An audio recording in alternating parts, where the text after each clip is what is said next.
Voilà, bonjour, soyez les bienvenus. Allez-y, allez-y. Rentrez, installez-vous. Il y a de la place sur les côtés, il y a encore de la place dans le fond. Voilà, donc ça vous a peut-être donné envie de vous lever et de danser ce clip de William Farrell. Et j'ai choisi ces images et cette chanson à l'ouverture de cette keynote qui s'appelle Acteurs et actrices de l'innovation managériale, Oser. Et j'ai osé vous présenter ce clip qui est à la fois d'une grande beauté et assez déroutant, parce que freedom, c'est vraiment pour moi le sujet de l'innovation managériale. De quoi parle-t-on lorsque nous parlons d'innovation managériale? Nous parlons de retrouver la capacité en organisation d'être dans sa liberté d'agir. Et ce n'est pas une douce utopie, un rêve, c'est une réalité. Et ce matin, j'ai à peu près 1h15, 1h30 avec mes 4 témoins pour vous donner à voir que cette réalité existe, qu'elle est possible et que même elle peut vous inspirer dans le développement de vos organisations. Car ce sujet de la liberté, are we next? Sommes-nous les prochains à agir, mais peut-être aussi sommes-nous les prochains à être exterminés? Parce que c'est bien de ça dont on parle dans le World Forum.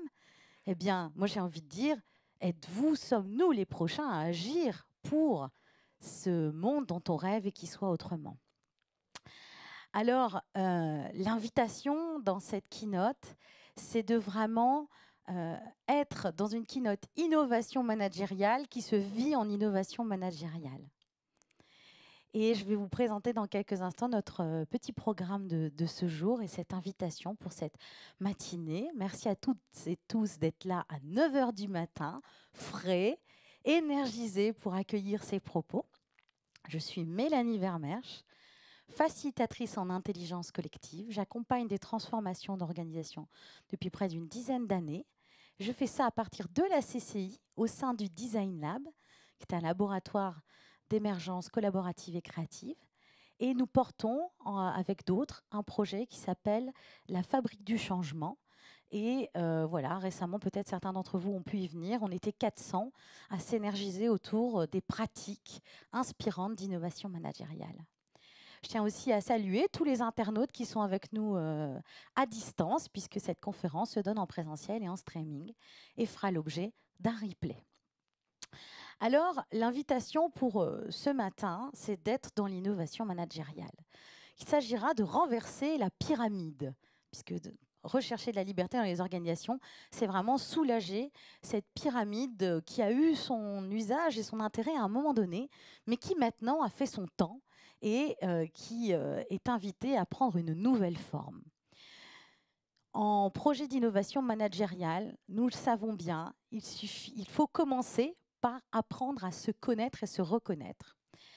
On augmente notre potentiel d'innovation dans une structure lorsque nous dialoguons entre pairs, c'est ce que nous ferons aujourd'hui avec nos 4 témoins. Et puis aussi lorsqu'on apprend à lâcher prise, parce que quelquefois on aimerait bien que ses collègues ils soient plus motivés, que la proposition prenne tout de suite, que la technologie qu'on suggère soit tout de suite appropriée par nos collaborateurs. Et ce n'est pas toujours possible. Donc, c'est aussi tout un processus d'humilité et d'apprendre à faire avec ce qui est présent. Et puis enfin, pour être dans l'innovation managériale, il faut expérimenter, jouer, goûter, oser. Et comme nous sommes dans l'invitation à l'audace, c'est ce que nous allons faire aujourd'hui. Alors aujourd'hui, j'ai l'audace de me dire, je fais avec ce qui est. Je suis une jeune maman. J'ai amené ce symbole emprunté de mon petit garçon, qui est donc cette fameuse pyramide.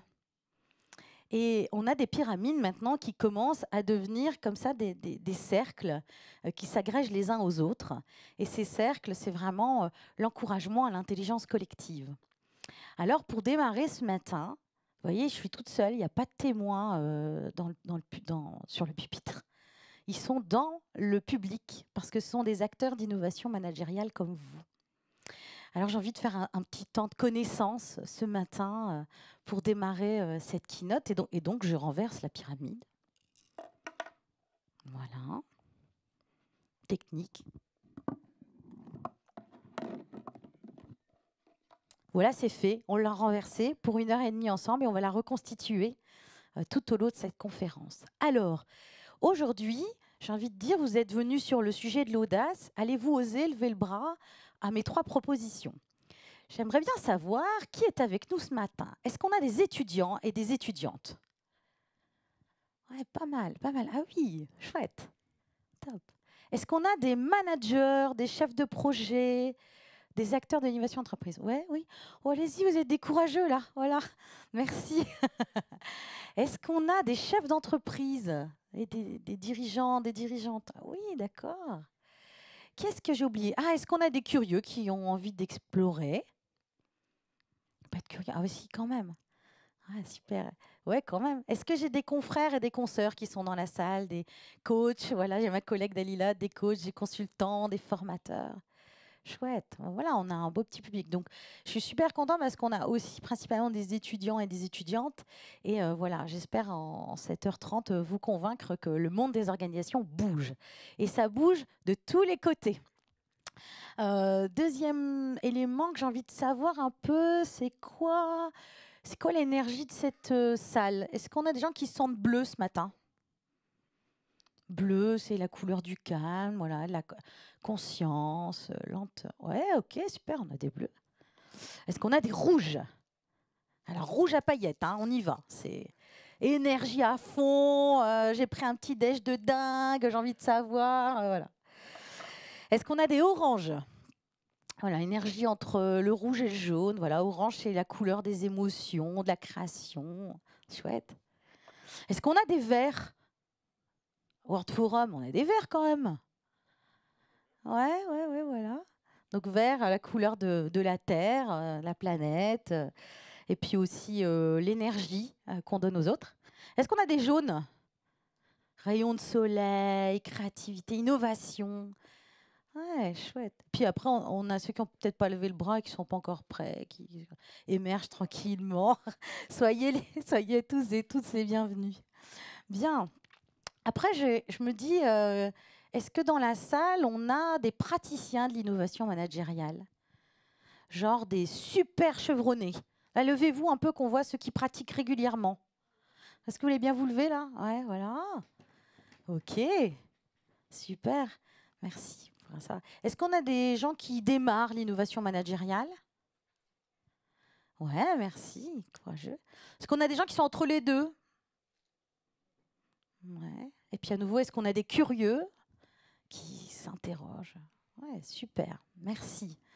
Eh bien, bienvenue à toutes ces énergies de curiosité pour donc faire bouger le monde des organisations. Donc là, on sait un peu mieux qui on a avec nous ce matin. Et puis, on va avoir 4 makers de l'innovation managériale.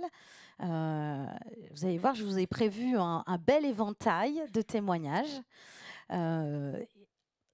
On va commencer par Charlie qui vient de chez Decathlon. Donc là, on a comment ça se passe au niveau international. Voilà, comment ça se passe dans une grosse boîte voilà, qui a démarré, comme on dit, un processus de libération il y a plus d'une dizaine d'années. Ensuite, on aura Véronique qui vient de l'ADEME. Et oui, ça se fait aussi dans les services publics. Et là, vous pourriez être étonné de ce qu'on y fait. Après, nous aurons Louis-Philippe qui est là, dirigeant d'une PME. Là, il y a quelques dirigeants. Donc, je suis convaincue que ces rituels managériaux vont vous inspirer. Et puis on terminera avec Doriane, qui va quitter son CODIR pour venir nous rejoindre. Et donc Doriane, qui est la directrice générale adjointe de la MEL. Et donc là aussi, à nouveau, dans les collectivités, eh bien, on innove aussi. Voilà, et bien écoutez, sans plus tarder, on va accueillir notre premier témoin. Et quand on aura fait le tour de nos 4 témoignages, nous rentrerons dans une phase de retour avec la salle, puisqu'il ne s'agirait pas de faire de l'innovation managériale dans cet espace sans vous faire aussi pratiquer. Voilà. Ça vous va comme programme? Ouais, allez, bah c'est parti. Premier témoin, ils osent. Je vais vous demander d'accueillir Charlie.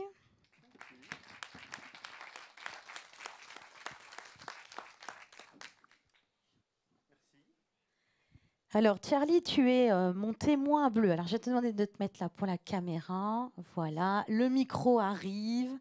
Et donc, je l'ai promis, on reconstitue la pyramide. Oui, tu peux l'enlever, on a assez bonne distance, c'est plus confortable pour les speakers. Donc Charlie, tu es Vision Leader chez Decathlon. Comme tu me l'as dit, un métier qui n'existe pas. Tu n'as pas trouvé d'homologue à ce jour. Et puis nous, on se connaît depuis quelques années. Quand je t'ai demandé si tu acceptais de venir témoigner, tu m'as dit oui, je veux bien. On me demande souvent ça. Mais là, quand c'est une cause comme ça, comme le World Forum, je dis oui. Parce que tu m'as touchée, tu m'as dit au début, je suis venue moi-même, j'étais un praticien de la RSE. Et puis maintenant, je suis content aussi de devenir contributeur. Voilà, donc tu as une petite présentation, je te file la zapette. Merci. Et puis voilà, on va t'écouter, t'inspirer tu vas nous inspirer pendant 15 minutes. Merci, merci Malé. Elle est géniale, cette dame. Vous êtes d'accord, hein? Ouais. T'entends? Je suis venu également pour toi, Mélanie. Good morning, everybody. Good morning, very good. Yes, donc on va le faire en français.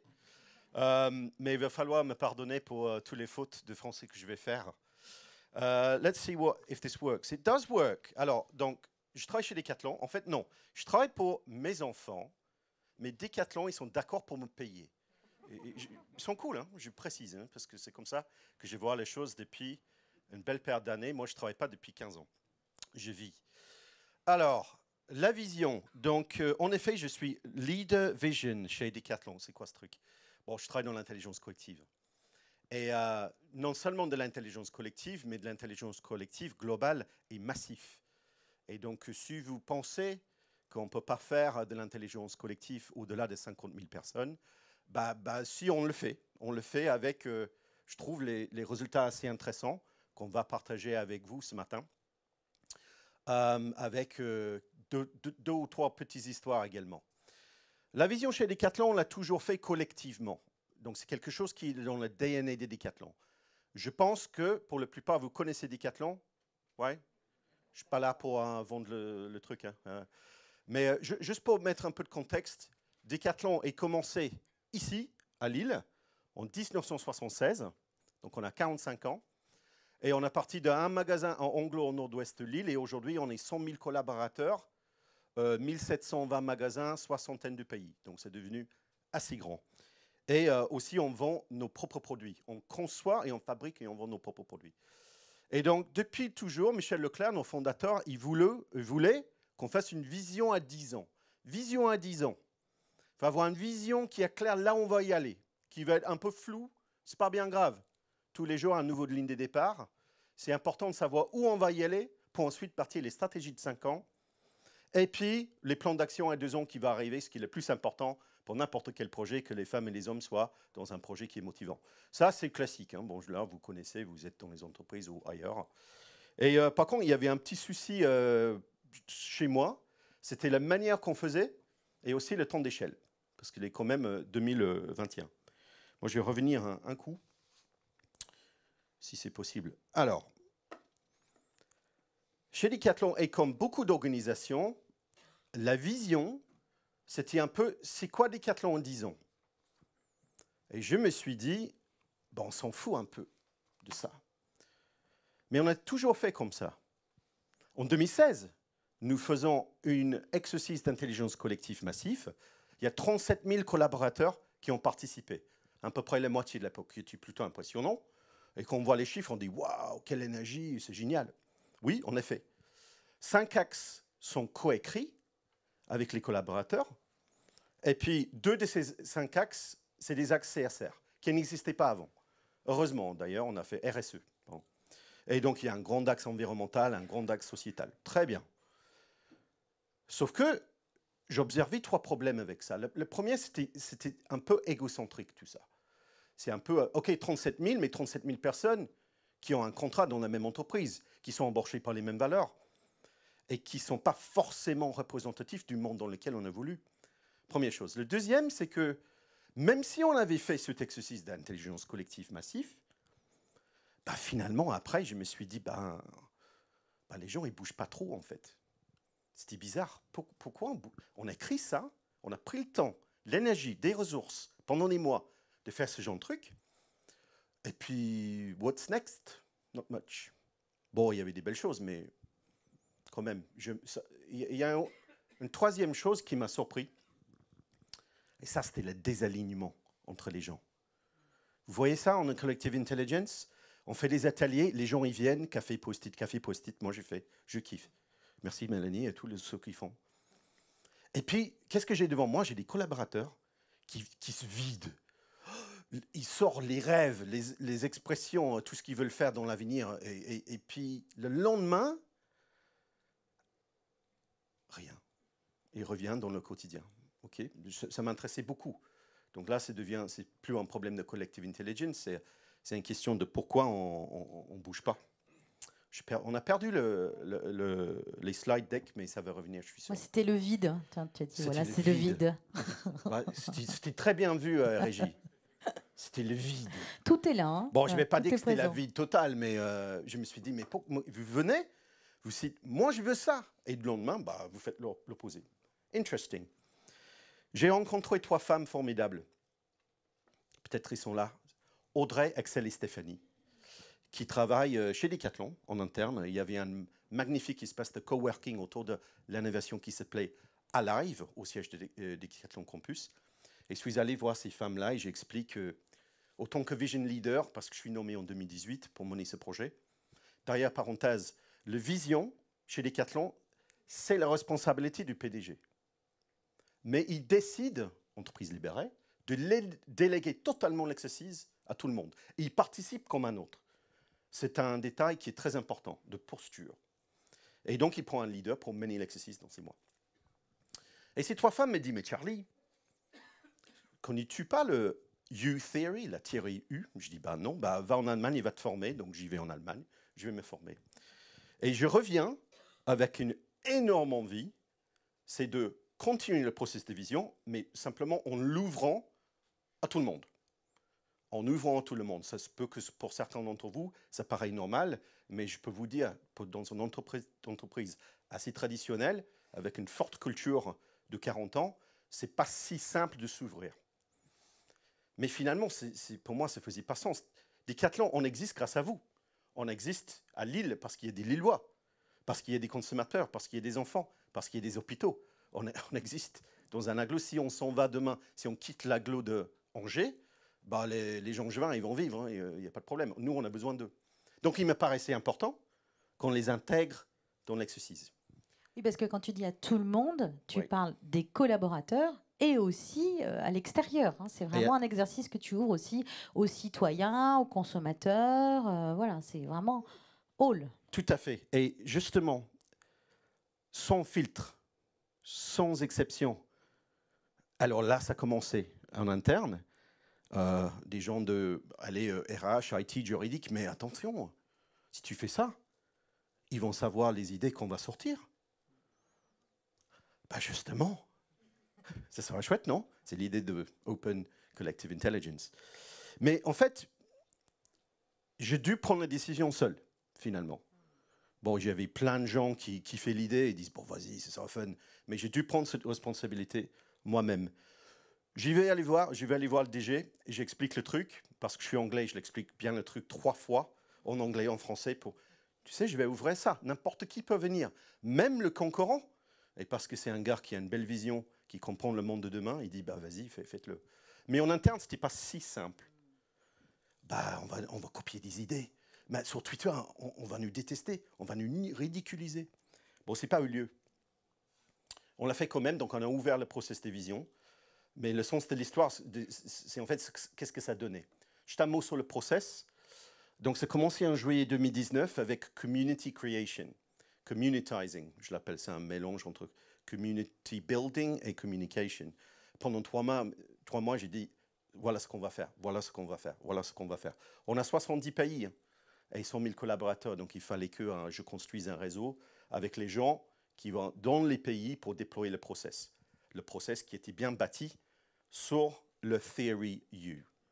Parce que je me suis dit, pour mieux aligner les gens avec leurs rêves, il va falloir non seulement faire du inspiration ou du co-inspiration, qu'est-ce qui se passe dans le monde. Donc là, on a fait entre septembre et janvier 2020. Mais pour explorer avec d'autres, il va falloir qu'on va à la rencontre des gens. Va à la rencontre des gens. Parce que ces questions En fait, c'est quoi Decathlon de demain? Les gens de l'externe, vous en foutez. Et c'est normal. Parce que la vie est faite d'autres choses. Donc les questions changent finalement. Et donc si on ouvre un processus de vision d'intelligence collective à l'externe, on doit changer le paradigme. Déjà, il faut changer les méthodes. Heureusement, on l'a fait avec Covid qui est venu en plein process. Donc on avait déjà développé des plateformes d'intelligence collective digitale qui sont aujourd'hui, nous paraît comme une évidence. Mais ce n'était pas le cas à l'époque, donc ça, on l'a fait. Avec un accès, il fallait juste faire un login avec email, et n'importe qui pourrait contribuer des idées sur des sujets qui étaient à peu près définis. C'est quoi le futur de l'humanité? C'est quoi le futur du travail? C'est quoi le futur de l'habitation? On ne parle pas de sport, hein. On parle de le monde de demain. Et c'est ça qui est différent. Finalement, on se posait ces questions. Que voulez-vous? Que voulez-vous? Par rapport à avant, on disait...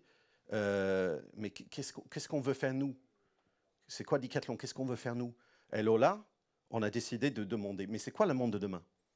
Quel est le monde rêvé de demain? Quels sont vos rêves? Qu'est-ce que vous voulez pour vous, pour vos enfants, pour vos parents, pour vos voisins, pour tous ceux qui habitent dans les agglos où vous êtes présents? Et à la fin, et seulement à la fin, on arrive avec... Et comment imaginez-vous le rôle de Decathlon de ce monde rêvé que vous rêvez? Avant, c'était l'inverse. Nous, on est là, les Decathlon, on est bien contents, on va créer plein de choses. Paf, c'est comme ça le futur de Decathlon. Take it. Ben non. Et qu'est-ce que ça donne de coup? Déjà, moi j'adore ce slide. Ça, c'est un atelier de vision Decathlon. On voit Nathan là-haut à gauche, et on voit Elsie en haut à droite, et puis on voit des gosses. Faites vos ateliers d'intelligence collective avec des enfants. Là, ces gamins-là, on est à Gand. On a fait ça à Istanbul, on a fait ça à Bogota, on a fait ça à Singapour, on a fait ça en Russie, on a fait ça à Maubeuge, on a fait ça partout. Et puis les gamins-là, ils vont inventer des sports avec des politiques d'inclusivité en 40 minutes. Ben, nous, ça prend 4 ans et à la fin, on ne va pas le faire parce que c'est trop risqué. Je pose ça là. Donc voilà, on a fait le tour du monde. On a déjà dans les maisons de retraite, super intéressant de travailler la vision avec les gens seniors, parce qu'ils sont obligés de revenir dans le passé, dans leur propre enfance, avec les collaborateurs, avec les étudiants, avec les nageurs, avec les gens en entrepôt. On a parcouru le monde et qu'est-ce que ça donnait? Ça donnait ça. 5 axes de vision. 5 axes qui sont très humanistes. 5 axes, vous voyez, il n'y a pas le mot sport. Sport, c'est juste un vecteur pour y arriver. Donc 5 axes, santé, le transport, on va dire la mobilité, hein, c'est mieux, la vie locale, la régénération et l'inclusivité. 5 axes extrêmement humanistes que, si on souhaite être critique, comme pas mal des gens que je connais dans ma boîte, ils disent « ouais, mais ça pourrait être le cas pour tout le monde ». Bah oui. Pourquoi chercher une singularité dans la vision? Cherchons la singularité dans le déploiement. Mais tant mieux, parce que si on veut arriver à résoudre des véritables problèmes, et il y en a 17, on les connaît tous, bah, il va falloir travailler avec d'autres. La santé, c'est le premier. Chacun des axes, ils sont expliqués par une phrase. Ça va pour le timing? C'est parfait. Tu vois, tu as encore au moins 4 minutes. On a pris un peu d'avance au début, donc Okay, on est thanks. suspendu à tes lèvres. Oh, c'est gentil. C'est toujours avec moi? Oui, je crois. Hein, je vois les stylos, ils sont à fond. Voilà, Okay. ils sont là. Bon, c'est le slide de conclusion. L'intelligence collective massive, globale, ouverte à tous, 70 000 personnes, qui ont écrit entre eux 1115 histoires de rêve. 1115 histoires de rêve. Si vous voulez les lire, j'ai pris les meilleurs 125 qui sont sur le site web decathlonvision.com, parce que tout ce que j'ai fait, je mets sur des .com, parce qu'il faut aller jusqu'au bout avec la transparence. La santé. Donc, les décathloniens sont vos partenaires de santé pour une meilleure qualité de vie. Nous favorisons un mode de sport conscient grâce au sport. Alors là, les anciens chez Decathlon vont dire, font la forme. Hein. On a fait ça depuis toujours. Que dalle! On a fait ça depuis toujours parce qu'on écoute les gens et les gens nous disent, tu nous vends des godasses. Et c'est à nous de les utiliser pour rester en santé ou pas. Tu ne nous aides pas de rester en santé. C'est génial. Ouvrez l'externe. Prenez ces difficultés, ces choix difficiles. Je reviens dessus. on m'a dit à l'époque, Charlie, comment tu es sûr de ton coup? Que quand tu ouvres ce processeur externe, que ça va marcher? Je pense que c'était ma réponse. Je l'avais vraiment maîtrisé au fil des mois. Oui, je me souviens, tu l'as fait plusieurs fois. Je ne savais pas du tout. Et donc, comme beaucoup de gens dans les entreprises ou les organisations, on est très rassuré par un Excel. Et quand il n'y a même pas un Excel, mais un grand gueule d'anglais qui fait, c'est moins rassurant. Bon, après, forcément, j'ai argumenté. Mais maintenant, ça paraît comme une évidence. Mais à l'époque, c'était un peu plus risky. Mais ça nous paraissait finalement the right thing to do. Le transport, on a vendu les values depuis le début chez Decathlon. Mais en fait, l'histoire ici, ce n'est pas vraiment rendre le transport accessible. C'est cet axe-là qui va nous aider avec le shift vers l'économie de l'usage et l'économie de fonctionnalité. Vous savez, en France, en ce moment, il y a deux phénomènes. Le plus grand vendeur des vélos Decathlon, ce n'est pas Decathlon, c'est Le Bon Coin. Et le deuxième fait divers, c'est que le vélo français en moyen est utilisé 1 jour par an. Donc, les garages françaises débordent des vélos pendant que nous, on n'a pas de stock. Problème des supply chain globales. You know that. Vie locale, c'est très intéressant. Ça, c'est une histoire d'une femme suisse qui dit « Decathlon, je t'aime bien, hein, mais tu fais chier. Parce que ma vie, c'est compliqué. Je me lève, il y a des gosses, je vais au boulot, je fais un chronodrive, j'essaie de faire du sport, je rebosse, je récupère les gosses. Je fais à manger, je me bats avec les gosses pour faire les devoirs. Mon mari, il rentre, il me fait chier. Et après, je me bats avec les gosses pour les coucher, Netflix. Et donc, on a entendu cette histoire beaucoup. Les gens nous disaient, t'es pas là dans ma vie, en fait. T'es pas là. Ça, c'est un trajet de vie. Trajet de vie de gens. Et les gens disent, bah, es-tu dans notre trajet de vie? Mais si on n'avait pas ouvert à l'externe, on n'en passe ce genre de pépites. Comment on peut être mieux présent dans la vie des gens plutôt qu'attendre que les gens ils viennent chez nous? Le quatrième, c'est la régénération. On peut parler très, très longtemps. Ici, en fait, le sens de l'histoire, c'est le sustainability. Ça ne marche plus. Et même chez Decathlon, l'année prochaine, on va vendre 1,2 milliard de produits. 1,2 milliard de produits. On est sur la voie de l'éco-conception, mais sustainability, ça nous aide de réduire le CO2, mais on ne fait pas du bien, on fait du moins pire. Et moi, en tant que rugbyman, je n'ai jamais rentré à mi-temps en disant on a fait moins pire. Ça n'existe pas. Quand est-ce qu'on va faire du bien? On va faire du bien quand on travaille avec d'autres. Systémiquement. Ce n'est pas évident pour nous. Et donc, ça nous arrive à ce dernier axe qui est le plus important, celle de l'inclusivité. Oui. Hein. Qu'est-ce que tu avais dit à l'époque? Eh bien, quand tu as démarré le process, je t'ai dit, tu sais, tu vas démarrer, mais le seul mot qu'il faudra retenir à la fin, c'est inclusion. Bah, tu as eu bon. J'avais eu une bonne intuition, hein. Voilà. Et d'ailleurs, j'avais pu dire ça parce que j'étais partie de mon histoire. J'étais venue, on avait fini le projet Explore. Donc Explore, c'était le premier projet auquel j'ai aidé à ouvrir le partage. C'était pas des visions là, mais des travaux de recherche de Decathlon pour détecter les tendances. Et déjà à l'époque, c'était un peu foufou. Hein. Je me souviens que les collaborateurs, ils voulaient ça, mais ils n'osaient pas le proposer. On a eu le banco tout de suite. Et puis, il y a eu un moment de restitution et moi, je suis arrivée ce jour-là avec tout ce que j'étais, c'est-à-dire, j'avais vu une conférence le matin qui m'avait bouleversée et qui m'avait parlé de moi, petite fille, qui n'avait pas pu faire de danse parce que mes parents n'avaient pas les moyens de me financer le tutu. J'en ai encore les émotions quand j'arrive. Et quand je suis arrivée, j'ai partagé ça en plénière, donc c'était assez fort, tu étais présent. Et puis après, on a eu un moment, tu m'as dit, on va lancer la théorie U, et donc je me suis dit, c'est super. C'est extrêmement inspirant parce que la théorie U, elle invite à ouvrir l'esprit et à ouvrir le cœur. C'est la deuxième étape, quand on commence à descendre dans le bas du U. Et je t'ai dit, tu vois, si on met ça à l'image de l'émotion forte que j'ai eue aujourd'hui, le seul sujet, je pense, que tu vas adresser, c'est celui de l'inclusion. Parce que ça parlait de ça, de toutes ces petites filles, de tous ces petits garçons qui ont parfois... une espèce de boule en papier pour jouer au football dans certains bidonvilles. Et nous, on oublie ça. Tu vois. Moi, à mon échelle, j'ai pas grandi dans un bidonville, mais n'empêche qu'il y a 30 ans de ça, mes parents, ils n'étaient pas fort fortunés et j'avais pas accès. Et donc, je disais, voilà, si à l'époque, on avait eu Decathlon plus proche, je serais peut-être devenue danseuse étoile. Mais voilà, c'était le mot de l'inclusion. Et du coup, voilà, merci. ton cinquième. Et d'ailleurs, chez Decathlon Ghana, pour 50 centimes par jour pendant un mois, les petites filles ont toute la tenue pour pouvoir pratiquer la danse aujourd'hui. L'inclusivité. Je dis souvent chez Decathlon, on est inclusif pour les gens comme nous. Je fais exprès pour provoquer un peu. Je trouve qu'en magasin, ça va très bien, la diversité, mais au-dessus, ce n'est pas le cas. Mais l'inclusivité peut aussi résoudre des véritables problèmes. Je ne crois pas un instant, on n'est pas les professionnels de santé, on n'est pas légitime, et heureusement, on n'est pas de médecin. Donc, il va falloir qu'on aille travailler avec d'autres pour devenir. Inclusivité, c'est aussi se poser les questions. Qu'est-ce que ça veut dire, Decathlon aujourd'hui? Pourquoi il faut un badge et un gilet? Donc, ça ouvre également, si on partage les missions et les valeurs de l'entreprise, pourquoi pas devenir décathlonienne comme tu es, sûrement. Quelle est la concurrence aujourd'hui? Aujourd'hui, je pose ça très très fort chez Decathlon. Nike, Intersport, mais ce n'est pas eux. C'est tout ce qui nous empêche de livrer ça.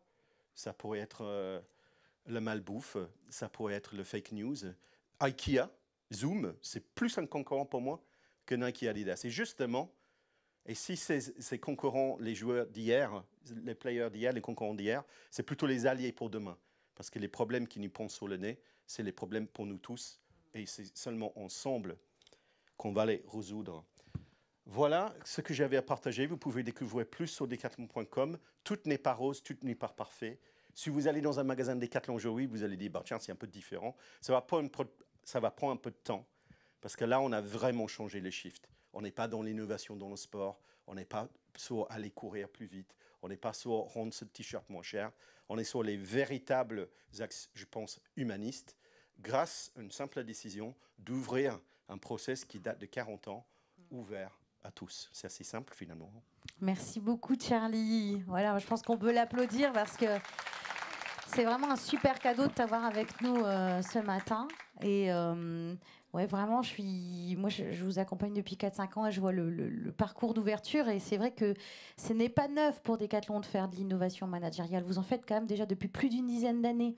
Mais sur ce champ de aller jusqu'à ouvrir son cœur, finalement, hein, c'est ça qui était le plus subtil, mais qui vous a ouvert des perspectives incroyables. Et voilà, en tout cas, vous êtes dans une démarche de plus en plus alignée et c'est un grand bonheur de t'avoir avec nous ce matin et d'entendre ça. Ça te donne de l'espoir. Voilà. Merci Charlie, on te retrouvera à la fin. Donc Charlie, c'était mon témoin bleu. Bleu comme la couleur, on dit quelquefois des organisations opales, en référence à la spirale dynamique. Donc voilà, un concept à creuser, théorie U, auto-charmeur, spirale dynamique, et dans le bleu, ben voilà, le niveau, on est dans l'ouverture, la collaboration.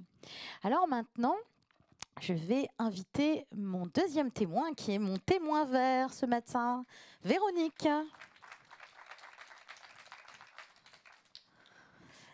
Bien. Alors, Véronique, nous sommes amis. On a la chance d'avoir partagé, comme avec Charlie, des processus ensemble. Et donc, Véronique, ce matin, tu représentes l'ADEME. Moi, je suis particulièrement fière d'avoir l'ADEME à cette place-là ce matin parce que l'ADEME est un grand sponsor de World Forum, service d'État qui accompagne les organisations à ce sujet de l'environnement. Et toi, ce matin, tu vas nous parler de ce que tu fais à l'intérieur pour développer quelque part, je vais oser utiliser le terme, de l'écologie intérieure avec les managers. Et donc, voilà, tu es conseillère dynamique collaborative. Est-ce que tu peux, déjà un peu dans la mise en contexte, voilà, Decathlon, c'est 100 000 personnes, juste nous dire, l'ADEME, c'est combien de personnes aujourd'hui? Bon, pas tout déjà, bonjour à tous. Et puis merci Mélanie de m'avoir invitée. L'ADEME, c'est 1300 collaborateurs, c'est 120 managers. Voilà. On est répartis sur toute la France, on est présent dans toutes les régions et on a des sites centraux. Et donc, tu fais comme Charlie un métier qui n'existait pas il y a quelques temps. Voilà, tu fais partie des rares spécimens. Donc, tu es conseillère en dynamique collaborative. Si tu veux nous expliquer un peu, c'est quoi ce métier et où est-ce qu'il se situe dans l'organigramme? Alors, moi non plus, je ne le connaissais pas. il y a encore quelques mois, puisque on a créé ce poste. Enfin, il y avait une coordinatrice et je suis de suite devenue conseillère sur le sujet des dynamiques collaboratives et je suis rattachée à la direction générale dans une cellule qui est en charge, je dirais, de toute la transversalité à l'ADEME. On se charge de RSE, de processus et de dynamique collaborative, avec peut-être un regard d'innovation, d'activateur, je veux dire, d'activateur où on va chercher un peu ce qui se passe à l'extérieur, ce qui se passe en interne, et puis on essaye, on tente et on y va. Une équipe de défricheurs, tu m'as dit. Voilà, vous allez détecter les innovations, les propositions, notamment de pratiques d'intelligence collective, pour aller ensuite inspirer la direction générale, les RH, les DRH. Voilà, donc tu viens éclairer. Finalement, c'est une fonction support, on peut dire ça, transversale et support. C'est une fonction support et puis on est accompagné. Enfin, dans toute la dynamique collaborative, on a coopté 6 facilitateurs en plus de moi-même pour accompagner les équipes dans leur démarche. Et comme Charlie, tu m'as confié que donc, tu as une équipe de 7. Voilà, vous êtes 7, une cellule, un noyau dur agissant à l'intérieur de l'ADEME sur ce thème de l'innovation managériale et des pratiques collaboratives. Et puis, tu as aussi ouvert à une communauté plus large, c'est-à-dire que tu as aussi des facilitateurs externes. Et comme ça, il y a également des mélanges qui se font, des croisements, des inspirations qui se font de pair à pair. Oui, c'est important parce qu'on a, déjà en tant que facilitateur, quand on est en interne, on a un regard interne et on a des biais. On connaît, donc on ne va pas forcément oser aller là où va quelqu'un qui est de l'externe. Et donc c'est important pour moi qu'on ait toujours des partenaires externes qui viennent intervenir et qui viennent nous aider dans nos dynamiques pour avoir cet équilibre. Alors eux apprennent de nous, nous on apprenne d'eux et c'est gagnant-gagnant et c'est super. Et justement, donc l'ADEME, c'est pas nouveau. On pourrait se dire, tiens, ils font ça depuis 2 ans en fin de compte, mais c'est pas nouveau ces processus de faire autrement à l'intérieur de l'ADEME. Tu dates ça, je sais plus, je crois que tu m'as dit 2015 à peu 2015, près. On a vu apparaître les premières expériences de dynamique collaborative. C'est un peu c'est vraiment né du terrain. Et à partir de 2016, ça a commencé vraiment à monter. Donc c'est monté de la base.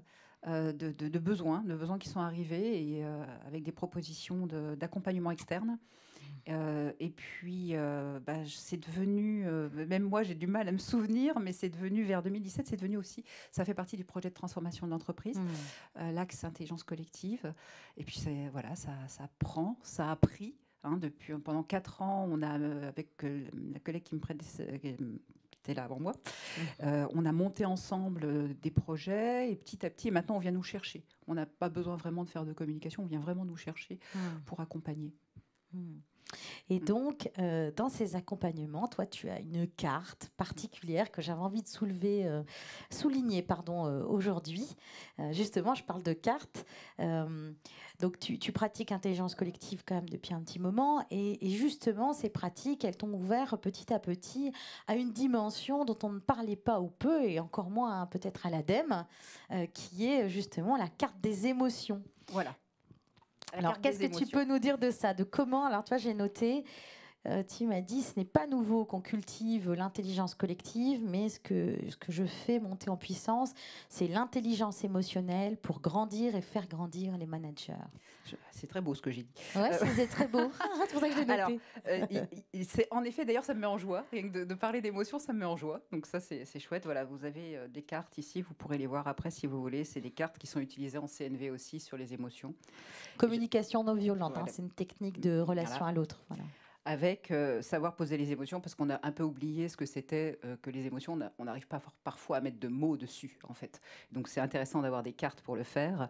Et en fait, j'ai pas mal réfléchi depuis qu'on a échangé, et je me suis rappelé la première fois. Enfin, je me souviens qu'en 2018, je suis arrivée à mon entretien avec mon manager annuel, et je suis arrivée avec un paquet de mouchoirs, et je lui ai dit, bon, je vais pleurer. Je vais pas bien, je vais pleurer. Bon, voilà. Donc ça a été l'une des premières fois où j'ai vraiment posé mes émotions, parce que poser les émotions des autres, c'est aussi poser les siennes. Et ça a été un moment assez fort, parce que c'est un moment de libération, en fait, et ça s'est très bien passé. J'ai pas été...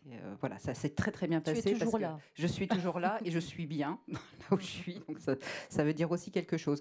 L'émotion, l'intelligence collective, moi, je l'associe beaucoup ce que disait Charlie, le cœur, hein, savoir aussi aller sur le cœur, parce qu'on est des êtres d'émotion et qu'on ne laisse pas ces émotions à la porte de l'entreprise ou de l'organisation.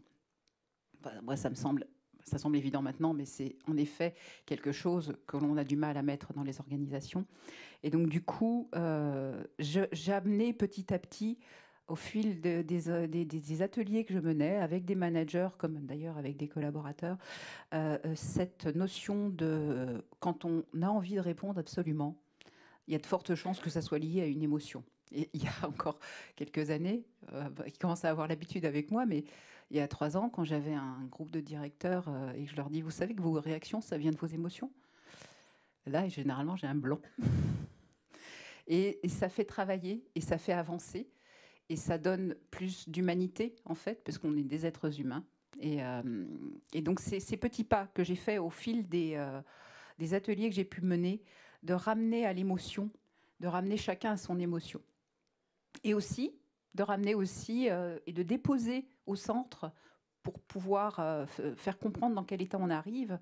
Ce fameux cercle d'inclusion qu'on fait en début d'intelligence collective, il sert aussi à déposer ses émotions, parce que quand on arrive dans un atelier, on a vécu des tas de choses auparavant, soit d'un point de vue personnel, soit d'un point de vue professionnel. On peut arriver avec beaucoup de joie, beaucoup de fatigue, de la colère, des tas d'émotions. Et c'est bien finalement d'aller déposer ça, parce que celui qui est en face, il va comprendre probablement que si on n'a pas la même réaction ou la même interaction que d'habitude, c'est parce qu'on a peut-être amené autre chose aujourd'hui. Et donc, il y a une histoire de compréhension et d'appréhension des autres différemment. Tu me parlais de développer de l'écoute, développer une écoute autrement. Et tu me dis tout le bien que ça fait de savoir qu'on peut être écouté, entendu. Enfin, voilà, c'est vraiment un art de la relation autrement. Voilà, donc ça, c'est très fort hein, d'avoir un espace où on sent que on va être pris en compte dans son intégralité, inclus avec tout ce qu'on a, avec tout ce qui arrive. Et tu me disais justement, les managers et les directeurs les directrices sont les premiers à être concernés par ça, parce qu'on leur demande souvent d'accompagner les émotions de leurs collaborateurs, mais pas forcément les leurs. Oui. Alors au niveau en fait, moi, j'accompagne les managers, mais si on n'accompagne pas les collaborateurs en parallèle sur les émotions, c'est pas, pour moi, c'est pas entier. Mais par rapport à ta remarque, ce qui m'est apparu, c'était quand on a tous vécu cette mise en télétravail assez brutale, très brutale même. Ça a fait ressortir beaucoup de choses au niveau émotionnel, justement. Il y a eu beaucoup de choses au niveau émotionnel et aussi la barrière de l'écran qui est arrivée, avec parfois des problèmes techniques qui faisaient qu'on avait non seulement la barrière de l'écran, mais on n'avait même pas la visio, hein, on avait juste l'audio. Et c'est des semaines comme ça de rupture du contact humain, et sur lequel on n'a pas le temps finalement de s'adapter. On a mis un certain temps à s'adapter à ça. Enfin, je dis on, mais je pense qu'on n'est pas que les seuls à l'ADEME à avoir fait ça. Et c'est beaucoup plus perceptible finalement, la notion d'émotion a été beaucoup plus perceptible pour moi. L'importance de la remettre au cœur de notre organisation, c'est devenu vraiment très fort. Et à cette époque, alors je ne sais pas si c'était sur les bulles de dialogue que tu voulais m'emmener, mais j'ai l'impression que c'est un peu ça. On a une femme extraordinaire, une praticienne de l'intelligence collective qui a créé les bulles de dialogue, qui sont des lieux d'échange et d'écoute qui ont été créés pendant la Covid, ouverts à tous ceux qui pouvaient venir. Et moi, j'étais persuadée qu'il fallait absolument les faire rentrer à l'ADEME, parce qu'on allait avoir besoin de ces temps d'échange où on pouvait poser ses valises et exprimer très simplement et très profondément ce que l'on a ressenti et se rendre compte que son voisin ou son collègue a ressenti la même chose. Ça n'a pas été facile à faire rentrer à l'ADEME, parce que ça fait peur de parler des émotions. Parce qu'on me disait, mais comment on va gérer les émotions qui sortent ? Moi, j'ai dit, il ne faut pas les gérer, il faut les accueillir. Mais comment on va les accueillir ? Je ne sais pas faire. Je dis, en fait, voilà, il faut juste être ouvert. Donc, il y a eu un moment de flottement assez conséquent, d'ailleurs, qui m'a mis en colère. Moi, j'ai eu des grands moments de colère à ce moment-là, en me disant, c'est pas possible, on ne peut pas y arriver. Et puis, finalement, je l'ai fait vivre. Et évidemment, en fait, évidemment, non, mais ça a marché. Et on a pu commencer à l'installer à l'ADEME.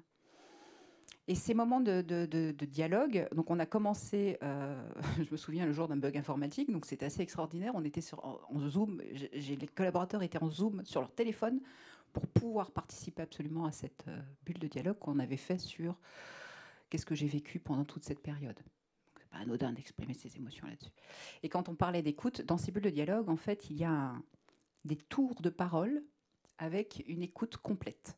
C'est-à-dire, je vais exprimer mes émotions sur le sujet du retour ou de ce que j'ai vécu, et les autres ne font qu'écouter, aucune réaction. Et on a 2 minutes pour parler de ça. Et chacun exprime ce qu'il a à exprimer, là où il veut aller, où il a besoin d'aller. Et on refait un tour comme ça, sans aucune réaction. Et ce temps d'écoute est assez extraordinaire quand on a l'habitude d'avoir tout qui va très vite, et des personnes qui vous coupent parce qu'ils sont dans leur propre tête. Donc là, on dépose des choses. Donc ça, c'est 2 tours de parole. Et ensuite, il y a un temps d'échange libre. Et on referme avec un autre tour de parole. Qu'est-ce que j'ai ressenti? Moi, j'ai vu des gens avec une banane en sortant des bulles de dialogue, des bananes, parfois les yeux qui brillent. Voilà, il y a eu beaucoup d'émotions. Et tous se dire, mais... c'est génial, en fait. J'ai découvert des collègues, j'ai recréé du lien, je me suis rendu compte que tout le monde ne vivait pas la même chose. Donc des moments très forts. Ça a du mal à démarrer, parce qu'il faut prendre du temps pour le faire. Et le temps, c'est aussi un sujet. Mais petit à petit, on essaime. Et on l'a essaimé au niveau des managers, parce que les managers ont besoin aussi de déposer leurs émotions, parce qu'ils gèrent celles, en effet, comme tu le disais, des collaborateurs. Et puis, ils ont les contraintes et les directions, enfin, ils ont à mettre en œuvre toutes nos actions. Et entre les deux, ils sont un petit peu comme un peu pressés, quoi, entre les deux. Et ils ont tendance à oublier qu'ils ont leurs propres émotions. Moi, ça m'est déjà arrivé d'avoir des groupes de managers. Je leur demande comment vous allez. L'équipe va très bien, c'est parfait. J'ai vu que ça allait. Ça... Okay. Et puis l'autre, oui, ben oui, mon équipe aussi, elle va très très bien. Puis à la fin, je leur dis, mais et vous? Vous en êtes où? Vous pouvez aussi dire comment vous allez. Donc ça m'impressionne aussi. Moi, je me dis, waouh, quel engagement vis-à-vis des équipes, quel engagement vis-à-vis de l'ADEME. Mais si on pouvait parler aussi un peu de vous, allons-y. C'est tout un travail pour prendre soin de tout l'écosystème, y compris de l'intérieur, finalement. Et... ce qu'on a évoqué aussi ensemble, c'est donc voilà, il y a les bulles de dialogue qui sont vraiment un dispositif particulier. Il y a ce que tu distilles tout doucement dans les protocoles et les séminaires d'intelligence collective. Tu as dit aussi, là, ça y est, il y a le co-développement, ça prend aussi pour travailler entre pairs.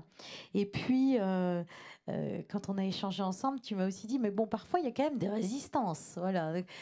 Il y avait, je trouve intéressant aussi que, si tu veux bien que tu nous partages un peu comme Charlie, c'est en faisant cette proposition, tu reçois des feedbacks et du coup, tu les intègres pour faire aussi parfois évoluer ta proposition, parce que quand on a un hacker de l'innovation, si on ne prend pas en considération le public que l'on vise, eh bien, on reste tout seul avec sa solution. Donc, est-ce que tu peux nous raconter quelques anecdotes là-dessus qui sont assez sympas, je trouve? Alors, l'une des premières que j'ai eues, c'est juste la première fois, je crois que j'ai utilisé mes cartes émotions. Et j'étais avec des managers et là, je dis, je fais mon tour d'entrée, cadre de sécurité, tout ça. Donc, vous avez vos réactions sont liées à vos émotions. Et là, j'en ai... Bah non, c'est des ressentis, mais pas des émotions. OK. Bon, donc, vos ressentis. Et puis, voilà, okay, ça rentre. Je refais 6 mois plus tard avec la même personne, de nouveau un atelier, et de nouveau, non, ce n'est pas des émotions, ce sont des ressentis. Bon, je me suis dit, OK, le mot émotion a quand même du mal à passer. On va pas utiliser le mot ressenti, et parce que c'était très clairement me dire, les émotions, c'est pas ici. Les émotions, c'est en dehors de l'ADEME. Et je pense être arrivée à autre chose depuis. Je n'ai pas eu l'occasion vraiment d'en reparler avec elle, mais c'était intéressant. Et l'autre point que j'ai eu, c'était un atelier assez chahuté, vraiment. Où, vous savez, on est tranquille, voilà, on a démarré notre petit tour, on n'était pas nombreux, des managers et tout. Puis il y a un directeur qui me dit, de toute façon, on peut faire 10 fois plus vite avec des techniques de com. Je me dis, ça ne va pas être facile. Dès le début, il me dit ça. Mais je dis, OK, et qu'est-ce que tu proposes? Oui, non, mais c'est bon, on va faire avec ce que tu proposes. Mais plus encore. Et en fait, il me sort quelque chose qui n'avait pas grand-chose à voir avec le processus, c'était simplement la manière dont je présentais ce fameux cadre de sécurité qu'on met au début d'un atelier en intelligence collective, où on parle de bienveillance, où on parle de sécurité, de confiance, de tous ces termes qu'on utilise, que j'appelais les bulles de confort. Et là, il me dit, non mais c'est New Age. Et là, je me suis dit, waouh, il vient de me dire un truc super important. Je vais arrêter de les appeler des bulles de confort, parce que j'ai dû louper une partie, parce que si lui, il dit, c'est pas le seul à le penser. Donc je me suis dit, ouais, alors bon, on va appeler ça cadre de conversation maintenant, cadre d'échange, mais bulle de confort, c'est pas à notre niveau. Je raye. Donc c'est des adaptations comme ça qui sont... et c'était devenu quelque chose qui en était à un point où au point de refuser l'intelligence collective. Parce que j'avais mis bulle de confort au début. La bulle de confort, le mettez dans l'inconfort. Écoute, voilà, en guise de conclusion, de dire, donc toi, tu as distillé ça, donc tu es vraiment tu es une makeuse, hein, tu fais faire, tu observes, tu vois ce que tu peux modéliser, et puis transmettre, donc c'est vraiment le travail que vous faites avec votre équipe. Et là, maintenant, on va jusque proposer des formations sur la posture au niveau des managers. Tu m'as dit ça, c'est votre dernière nouveauté, là, pour avancer là-dessus. On a fait notre première... c'était avec la Covid, c'est vrai que ça fait des années très longues. Donc là, on va lancer la deuxième promotion sur le leadership collaboratif, donc une formation proposée aux managers qui a appris, mais de façon extraordinaire, avec la méthode des cercles aussi qui est utilisée. Du coup, il y a des cercles qui sont nés un peu partout. Et il y a quelque chose qui est très, très, très chouette, je trouve, c'est qu'on lance des choses et parfois, ça rebondit. On ne voit pas forcément quand ça rebondit, mais ça rebondit en interne. Et ça, je trouve ça... je n'ai pas une culture du suivi pur et dur. Je pense que si ça revient, c'est que c'est important. Et donc là, en effet, on a axé cette formation sur la posture du manager en leadership collaboratif. Voilà. Et on envisage également d'autres actions pour aller peut-être vers un peu d'holocratie, on va dire, mais sans le dire. On va tester, on verra. Donc, on va emmener quelques managers, on fait des expedition learning, et puis on travaille aussi là-dessus par petites touches, on va dire. Super, merci beaucoup, Véronique. Merci à toi, Mélanie. Donc là, l'ADEME qui encourage les entreprises à travailler sur l'écologie et qui fait aussi de l'écologie intérieure. Voilà, donc... ça fait 3-4 années que Véronique fait ça. Ça prend doucement, mais sûrement. Et donc maintenant, on a un nouveau témoin qui est un témoin jaune. Donc j'ai choisi le jaune parce que c'est la couleur de l'innovation et que vraiment, je trouve que ce dirigeant a des pratiques innovantes dans sa structure. Et donc c'est Louis-Philippe Blervac de l'entreprise Odyssée. Merci. Alors, oui, non, c'est moi qui ai fait les slides. Je vais être confiée à Zapette. Alors, Louis-Philippe, je suis ravie de t'accueillir dans ce World Forum, à cette keynote en particulier. Jusqu'à hier soir, tu étais mon président de CCI Grand Lille et tu as passé le relais à Aurélie Vermès. Voilà, donc ce matin, je t'accueille à nouveau dans tout ton aide de dirigeant. Voilà. Ah, alors on a le micro de Louis-Philippe. On va attendre. Oh là, un petit peu d'Arsène. Merci beaucoup. Voilà, merci beaucoup. Merci Mélanie de m'avoir convié pour ce beau moment de partage avec vous. Alors oui, et figure-toi que du coup ce matin en arrivant, je me sentais un petit peu bleu parce que le fait d'avoir transmis le témoin pour pouvoir, on en reparlera aussi, me reconcentrer dans l'entreprise, je me sens un peu plus calme ce matin. Chouette. Donc voilà, donc Louis-Philippe, juste pour ici on te connaît peut-être en tant qu'ancien dernier président de la Chambre de commerce de Lille et tu es également dirigeant de l'entreprise Odyssée. Est-ce que tu peux nous redire un petit peu le contexte, combien tu as de collaborateurs, où tu te situes, puis 2 mots sur ce que c'est ton métier en fait d'Odyssée, comme ça on peut se plonger dans ton expérience. Oui, merci. Commençons par les collaborateurs. Nous étions 90 il y a un an, nous sommes 105 aujourd'hui. Nos métiers, c'est le service aux entreprises et aux collectivités dans les domaines de l'aménagement, l'urbanisme, l'environnement, la biodiversité et globalement les champs du développement durable, donc des sujets vraiment d'actualité. Et ce sont plusieurs compétences qu'on a su mettre ensemble pour qu'elles bossent et qu'elles puissent accompagner nos clients sur l'ensemble de ces sujets. Super. Donc une petite PME qui grandit. Et donc, moi, ce que je trouve super intéressant dans ce que tu fais, c'est que tu as justement transformé tes rituels managériaux. Donc, tu vas nous l'expliquer après, mais c'est pas quelque chose qui est nouveau. Voilà, ça fait quand même pas mal d'années. On reviendra un peu sur le fil après, mais là j'avais envie de démarrer par voilà, c'est quoi ces rituels managériaux? Il y a les PIF, il y a les CODIR, il y a les séminaires, et puis il y a ce travail aussi en petite unité autonome. Voilà, qu'est-ce que tu peux nous conter là-dessus pour inspirer notre public en termes de pratique ce matin? Oui, et d'ailleurs, pour pouvoir mieux répondre à cette question, j'apporte une précision aussi. Nous sommes également organisés sur plusieurs agences. Nous sommes des ch'tis que nous exportons petit à petit partout en France. On vient d'ouvrir une antenne également à Bruxelles. Donc, voilà, on commence à mettre un petit pied sur l'export. Et effectivement, j'aime bien organiser l'entreprise plutôt qu'en paquebot. Alors, restons modestes, 105, c'est pas encore un gros paquebot, mais enfin bref, mais plutôt en flottille, c'est-à-dire en petites équipes autonomes, responsabilisées par agence, par métier. Mais et avec un cap. Voilà, on a une vision, on a un cap, mais de temps en temps, on se retrouve. Voilà, nous avons des escales communes pour travailler sur un certain nombre de sujets. Et effectivement, les journées PIF, ça t'a beaucoup amusé, Mélanie. Alors, PIF, ça veut dire simplement perfectionnement, innovation, formation. Vous savez, quand on est tous pris dans notre quotidien, chacun bosse, etc., on est des passionnés, puis on oublie de prendre du temps, un peu pour prendre du recul, pour se former, etc.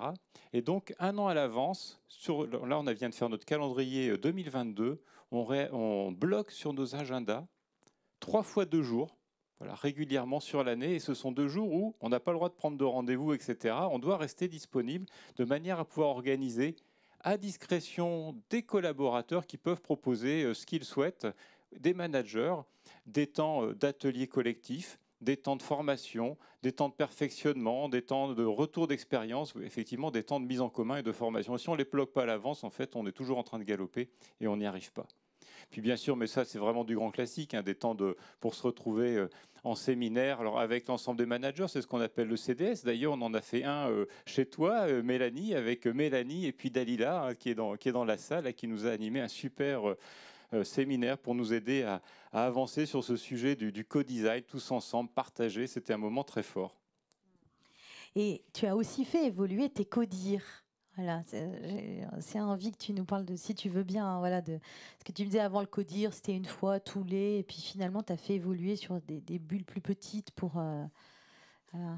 Oui, alors ça c'est un petit peu notre vécu. Chacun a aussi ses sujets en entreprise, mais on se voyait en fait, là c'est un petit comité, on est 4-5 personnes, on se voyait toutes les 6 semaines, et en fait on avait besoin de se caler pour avoir vraiment les mêmes réponses à nos collaborateurs sur toutes les unités, et en fait on s'est aperçu qu'un petit temps d'une demi-heure tous les lundis matins, c'était important en fait. Et effectivement on a fait évoluer ça comme ça, on a en plus un petit temps d'échange tous les lundis matins pour se recaler sur tous les sujets. Comme on n'est pas encore trop grand, on y arrive. Finalement, c'était plus efficace que de se faire un grand route tous les 3 mois. Voilà, donc cultiver ce lien, garder la relation. Et ça, c'est ce qui a émergé. Mais en fait, tu as démarré ce travail de développer la connaissance et la prise d'initiative il y a déjà un petit moment. Voilà, donc si tu peux nous resituer les différentes étapes, parce qu'il y a eu une accélération. Tout à l'heure, tu demandais aux praticiens de lever la main. Alors, j'ai levé la main, mais en fait, j'ai plutôt l'impression de jouer aux apprentis sorciers au début. Vous savez, on arrive souvent, la plupart des chefs d'entreprise ont devenu chefs d'entreprise, mais sans aucune formation en la matière. C'était mon cas, donc j'ai fait comme Charlie, je suis allé me former aussi un petit peu sur ces sujets-là. Et en 2005, on a eu une superbe opportunité. On a un confrère qui est venu nous voir sur un autre site géographique à Châlons-en-Champagne. En fait, il voulait nous rejoindre, et donc on a décidé de faire équipe ensemble. Et à ce moment-là, je me suis dit, voilà, pour faire encore plus équipe, il faut qu'on bosse ensemble sur ce qu'on veut être, sur nos objectifs, etc. On a commencé ça en 2005, en fait. Et en 2007, on a eu notre première plénière avec l'ensemble des collaborateurs. À l'époque, nous étions une vingtaine, et nous avons travaillé pour commencer sur nos valeurs. Quelles valeurs voulions-nous partager en l'entreprise? L'année d'après, en 2008, nous avons écrit les grands axes de notre charte RSE. Et depuis, ces axes sont toujours là. Ils ont mûri un petit peu, mais l'essentiel des axes est toujours présent. On en dira peut-être 2 mots tout à l'heure. Je les ai là. Ouais. Voilà. Voilà. Alors j'ai remarqué d'ailleurs, Mélanie, aujourd'hui, dans ta manière de conduire, quand j'ai reçu ton petit guide, j'ai eu l'impression que tu avais inversé la pyramide parce que on a commencé par les outils et on remonte tout petit à petit vers le projet et le sens de l'entreprise. Tout à fait. Tu as vu, hein, tu as repéré. Oui, j'ai repéré. Oui. On est dedans. Hein. Et donc, j'aime bien cette représentation. Oui, voilà, je l'ai mis, justement, on n'aime pas présenter l'organisation voilà, sous une forme un peu de pyramide, etc. Ce qu'on aime bien mettre le codir, et puis ensuite tous les managers, et puis finalement tout autour, il y a l'ensemble des collaborateurs. L'idée de dire, c'est que quand vous avez une idée que vous voulez partager avec quelqu'un d'une autre agence, d'une autre équipe, etc., il ne faut pas remonter au manager, au directeur, au président, et puis que ça redescend, etc. Non, allez-y directement. Voilà. Vous échangez directement tous ensemble. Tu fais circuler, voilà. Tu as créé les conditions pour faire circuler les initiatives, les connaissances à l'intérieur de l'entreprise. Donc déjà depuis 2005, cette charte, 2005 j'ai bien dit, hein. Après cette charte RSE en 2008, on va la représenter. Et puis il y a aussi eu une accélération en 2017-2018, puisque tu as pris la balle au rebond du président précédent qui était invité à un autre projet. Voilà, donc tu as dû t'organiser en 2017-2018, une petite accélération dans l'autonomie des collaborateurs. Mais tu sais, avant d'accélérer, on s'est pris des belles gamelles. Hein. Je me rappelle, voilà, c'était très bien, la charte RSE 2018, tout ça. On a une bande de jeunes, là, un petit peu comme sur la photo Decathlon tout à l'heure. On fait des trucs super ensemble, mais on a vécu une crise de croissance en 2011. Donc ça nous a aidé aussi à garder les pieds sur terre. Mais vous savez ce qui nous a sauvés à ce moment-là? C'est notre charte RSE. C'est le fait que les collaborateurs ont eu confiance dans l'entreprise, les piliers ne sont pas partis, les collaborateurs ne sont pas partis, et l'ensemble de nos partenaires, y compris banquiers, et à l'époque, je n'avais pas ces responsabilités-là, la CCI aussi, qui avait un dispositif pour aider les entreprises en difficulté, tout le monde nous a fait confiance, on n'a pas perdu nos lignes de crédit, on a pu négocier des délais de paiement, etc., et on s'est relevé.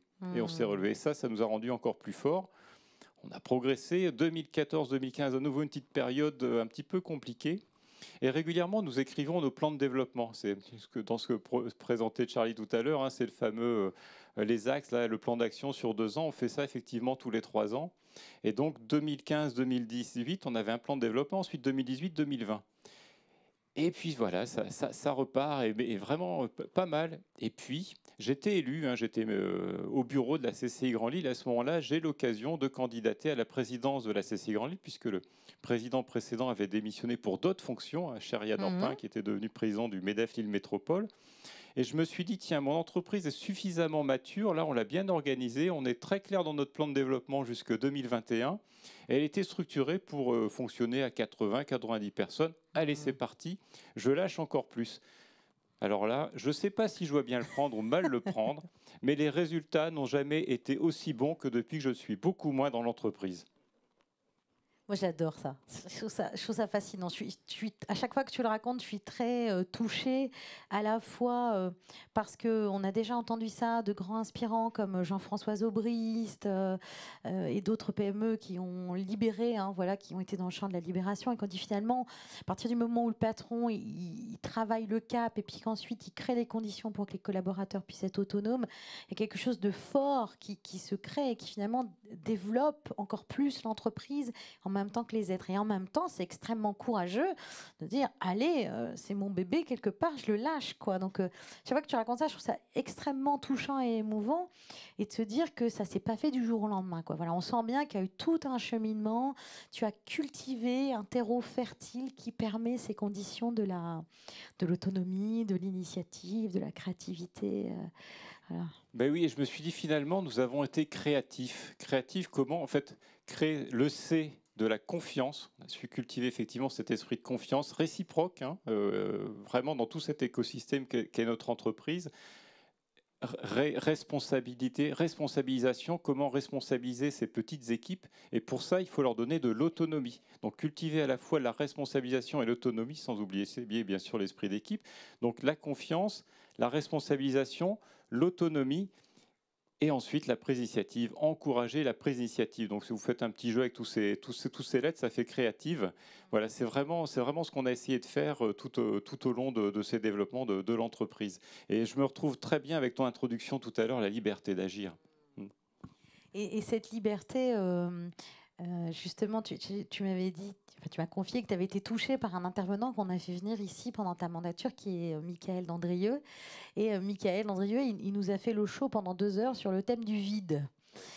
Voilà, on en a beaucoup ri, mais alors je vous invite vraiment, si vous avez envie d'aller creuser ça, on a des conférences, on a les médias en ligne de la CCI Grand Lille qui s'appelle Vers l'entreprise de demain. Et là, lui, il a porté une vision du dirigeant qui est quand même assez déstabilisante. Tu veux bien nous en reparler? Oui, bah écoute, en fait, en l'écoutant, je me suis dit finalement, c'est ce qui est en train de se passer depuis que je suis à plus de 50% à la CCI et à moins de 50% dans mon bureau d'études. Effectivement, j'ai créé un espèce de vide créatif autour de moi. Et l'idée, j'en parle souvent avec les cas de l'entreprise, c'est créons ce vide créatif autour de nous pour laisser au maximum la possibilité aux collaborateurs de prendre des initiatives, de leur donner cette fameuse liberté d'agir. Super. Et justement, pour pouvoir avoir cette liberté d'agir, tu parles de... Voilà, ça marche parce que vous avez un cap qui est partagé et que vous le racontez souvent. Hein. Aussi tout à l'heure, avec Véronique, on s'est dit, c'est aussi le fait de proposer des rituels réguliers, parce que la répétition fixe la notion. Et voilà, moi je trouve ça intéressant qu'on s'appuie sur cette charte RSE que tu avais écrite en 2008 et qui est intacte, et qui est toujours contemporaine et qui va soutenir ton nouveau plan de développement. Oui, c'est la base en fait. On commence par ça, on commence par à chaque fois repartager, partir de notre charte RSE. En fait, on retrouve là-dedans le premier, innover au service de la satisfaction client. C'est effectivement l'aspect innovation de nos prestations, de nos méthodes de travail, etc. Avec un regard tourné vers ce dont a besoin nos clients et finalement, c'est en quoi on apporte un service utile à la société au global. Le deuxième, c'est de renforcer le plaisir de travailler et de progresser ensemble. On l'a matérialisé à travers ces fameuses journées PIF ou ces temps de rencontre en plénière. C'est cultiver la convivialité, la confiance. Le troisième, c'est s'engager, s'investir dans le développement local. C'est encourager l'ensemble de nos collaborateurs à prendre des responsabilités dans les milieux associatifs, professionnels. Et ça apporte beaucoup. Ça nous ancre encore plus dans le territoire, hein, pour reprendre des choses qui ont été évoquées tout à l'heure aussi. Et c'est d'ailleurs dans ce cadre-là que j'avais quelque part la légitimité de passer du temps à la CCI. Et nos collaborateurs peuvent prendre du temps sur le temps d'entreprise pour cela.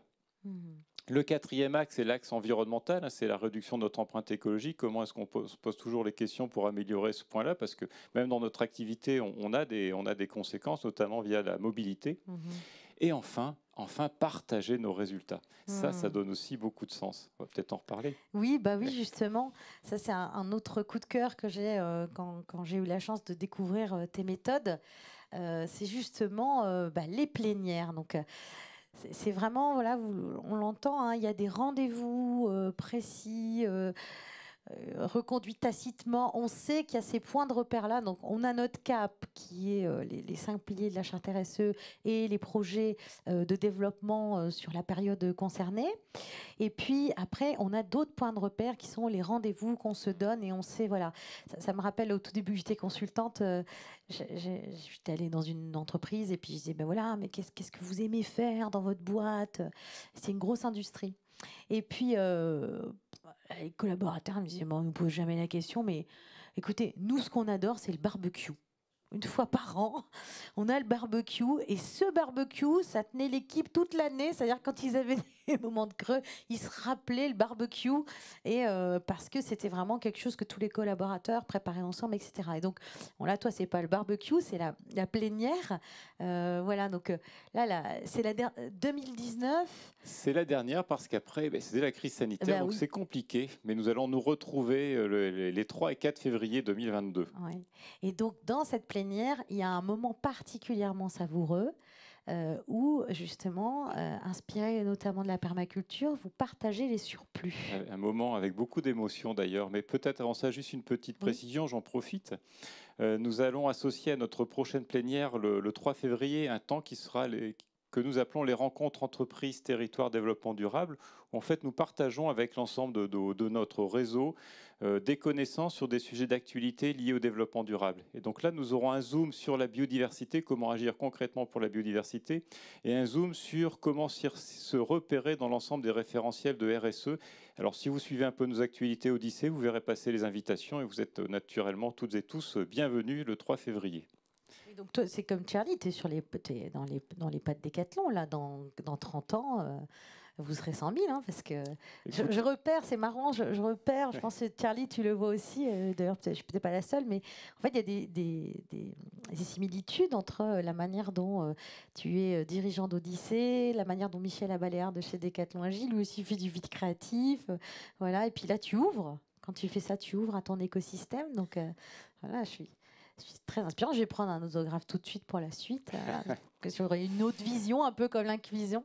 Et donc, c'est plénière. Donc, oui. Là, la prochaine 3 février. Donc là, effectivement, on repartage notre histoire à chaque fois parce qu'il y a toujours des nouveaux qui arrivent. On trace ensemble le cap. On partage le cap, le projet de l'année en cours, etc. Et puis, on a un moment de partage de nos résultats. Alors, quand on fait du résultat, on le partage. Quand on fait des pertes, on le garde pour nous. Alors, le résultat, on le partage d'abord en payant des impôts. C'est important pour l'éducation, les soins, l'aménagement, etc. Et on le partage avec nos collaborateurs. On partage 25% de notre résultat avec les collaborateurs, sans y être obligé. C'est à travers l'intéressement. Et puis, 10% avec des associations qui sont en grande partie proposés par les collaborateurs. Là aussi, quelque part, on leur donne la liberté d'agir, la liberté de proposer. Et donc, ils savent qu'au moment de la plénière, on va les prévenir plusieurs semaines avant pour qu'ils puissent proposer des associations, si possible, dans lesquelles ils sont investis.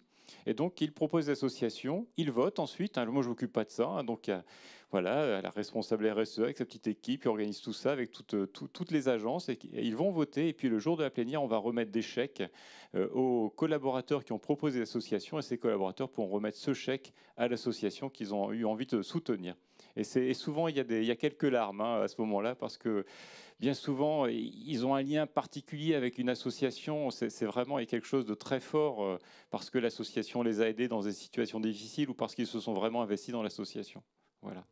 Super, merci beaucoup Louis-Philippe pour à nouveau tous ces partages. Voilà, la preuve qu'en PME, on peut faire de l'innovation managériale à une belle échelle. Merci à toi. Avec grand plaisir.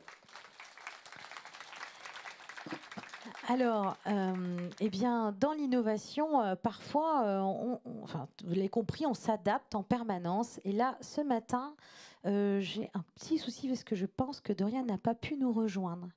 Si? Allez là, tu es là, Dorian. Ouf, ben voilà, je vous demande d'accueillir comme il se doit Dorian Huard, que je n'avais pas vu. Voilà, super. Bonjour, Dorian. Voilà, je suis super contente de te voir. Moi aussi. Voilà, tu étais extrêmement discrète. Alors du coup, je dis mince, c'est pour pas casser les caméras. Ouais, c'est super. Alors donc Dorian, je termine ma petite mise en scène. Tu es notre témoin orange ce matin. Parfait. Et j'ai mis la couleur orange parce que en fait c'est à mi-chemin entre notre dernier haut de notre pyramide qui est rouge et le jaune. Donc jaune pour innovation et rouge pour action. Et voilà, donc tu vois, tu es la directrice générale adjointe de la MEL, en charge de l'innovation et des dialogues. Et voilà, j'avais envie pour démarrer, juste tu nous resitues un peu la MEL, combien de collaborateurs, combien de managers éventuellement, si tu as le chiffre? Oui, on est 3000 agents et 470 managers. Donc ça fait du monde quand même. Hein. Ça fait du monde et on a décidé dès 2015 de les fédérer au sein d'une communauté des managers qui nous a permis en fait de développer, un peu comme Louis-Philippe vient de le dire, en fait, des valeurs, un état d'esprit, un cap. Comment on reconnaît un manager MEL, entre autres, par son ouverture d'esprit, par son exemplarité, son courage, sa confiance, le respect qu'il a envers les collaborateurs et les politiques publiques qu'il mène. Et c'est vrai qu'on voit émerger ça, notamment aussi avec la Fabrique du Changement, c'est qu'on voit l'intérêt aussi de créer des communautés pour les managers, parce que c'est vraiment un rôle qui mérite d'être nommé, accompagné. Tout à l'heure, Louis-Philippe disait, mais on devient dirigeant sur le tas, quelque part. Et souvent, dans les entreprises, on voit des managers qui sont des chefs de projet, souvent, ou des experts qui ont évolué et qui prennent une fonction managériale, mais qui n'est pas neutre. Donc c'est vrai que les fédérés en communauté, ça les aide aussi à prendre ce rôle et à ce qu'il soit considéré comme vraiment quelque chose qui a besoin d'être accompagné pour encore mieux accompagner les autres. Oui, puis il y a un piège dans la fonction managériale, c'est que des fois, en fait, on se sent isolé. On se sent un peu seul. C'est toujours le syndrome un peu entre le marteau et l'enclume, entre les injonctions qu'on peut avoir et puis les collaborateurs. Il faut naviguer un peu. Il y a aussi une pression sociale, sociétale, en disant le manager, il est un peu super-héros. Il doit pas faillir, il doit pas avoir de doute, il doit, et il faut faut les gérer. Et la communauté permet de déposer un certain nombre de choses via un certain nombre d'outils, d'ateliers de co-développement. Comment les pairs peuvent venir vous aider à résoudre un de vos problèmes. C'est aussi des aides d'une offre de service. On a créé un salon des managers, c'est-à-dire un lieu où il y a une personne qui est là pour vous accueillir. J'ai une question, j'ai un truc que j'ai pas compris, j'ai juste un ras-le-bol et j'ai envie de poser, ou au contraire j'ai une idée mais je sais pas quoi en faire. Et il y a ce lieu-là et cette personne-là qui est un repère et qui peut aider à monter et puis à dépasser la fonction. Évidemment, il y a un socle. Il y a un socle tu me disais, on devient un peu des fois sur le tas. Et on a un campus, on a monté un campus avec un parcours. La première phase est obligatoire, c'est-à-dire introduction aux bases du management. Et ça se fait à tout âge et à toute expérience. C'est-à-dire que moi, au bout de 10 ans de management, je me suis refait l'introduction à la base du management. Ne serait-ce que pour voir les autres managers, qu'est-ce qu'ils en pensaient de ce truc-là, puis me reposer des questions, puis reprendre le recul dont on parle en fait depuis ce matin. Ça fait du bien. Puis après, hop, vous pouvez, dans la douzaine de parcours qui est proposé, faire gestion de crise, psychologie du changement, gérer à distance. Le management à distance, c'est plutôt mode en fait en ce moment. Donc comment en fait on monte en compétences, comment on se re-questionne aussi sur les manières de faire. La Fabrique du Changement, tu le disais aussi, est un précieux outil par rapport à ça. Nous, on invite nos collaborateurs à évidemment y aller en disant mais ouvrez presque les chakras, quoi. Regardez ce qui se passe autour, ailleurs, restez pas seul, ayez confiance et audace dans l'innovation et dans ce que vous pouvez proposer, parce que l'authenticité, c'est aussi beaucoup dans la relation managériale avec les équipes. C'est la base de la confiance. Et moi, j'y suis très attachée. La confiance et la transparence.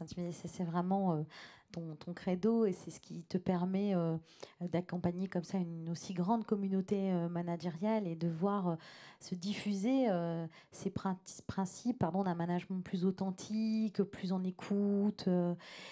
C'est pas nouveau. Ça fait combien de temps maintenant, Doriane, que vous avez engagé ça ? Sur la démarche managériale, on est vraiment sur 2015, tout début 2015, parce que ça demande du temps. Pour moi, en fait, ce que j'appelle le guichet managérial, c'est vraiment une colonne vertébrale de toute organisation. Je parle d'un guichet parce que les agents, les collaborateurs en entreprise, la première personne vers laquelle ils se tournent, s'ils ont une question, c'est leur manager. S'ils n'ont pas, ils vont essayer les collègues. Puis alors là, vous laissez la porte ouverte à potentiellement la rumeur, la fausse information, les doutes. À 3000 agents, on est obligé de gérer ça. Et si on donne si on outille le manager avec les bons éléments de langage, avec aussi la posture de confiance vis-à-vis de ses collaborateurs, il va pouvoir leur dire là je sais et donc je peux vous expliquer ce que j'ai compris, mais c'est aussi avoir le courage de dire je sais pas et d'assumer une décision aussi qui est des fois difficile, y compris affectivement parfois difficile, quand vous avez un projet, des collaborateurs qui sont engagés depuis quelque temps dessus et que vous dites non, le projet s'arrête. Il faut trouver les bons mots, les mots justes pour que ce ne soit pas identifié comme quelque chose de personnel, mais quelque chose qui reste professionnel en disant c'est la vie d'un projet, il peut s'arrêter. Et ça ne remet pas en cause la valeur intrinsèque de votre personne vis-à-vis en fait, de ce projet. Et donc, ce que j'adore avec toi, c'est que tu as toujours des points de repère pour nous parler de ça. Est-ce que tu peux nous donner un peu des chiffres ou en tout cas une tendance en termes de qu'est-ce que ça apporte, toi qui accompagnes ça déjà depuis 6-7 ans, voilà, qu'est-ce que tu observes comme bénéfice pour les collaborateurs? Est-ce qu'il y a des choses, tu veux dire, tiens, je vois bien que ça marche, quoi, qu'on arrive à développer des potentiels, à libérer des initiatives? On le voit dans la créativité et la qualité des projets. Chiffrer, c'est un petit peu dur, en fait. On est plutôt dans le qualitatif et aussi la reconnaissance indirecte que ça produit. Par exemple, pendant la crise sanitaire, on a tous été un peu plus qu'isolés et avec des enjeux aussi de gestion de l'état d'esprit des troupes. Et autant on est très attentif à dire, bon alors les agents, comment ça va, climat travail, climat social.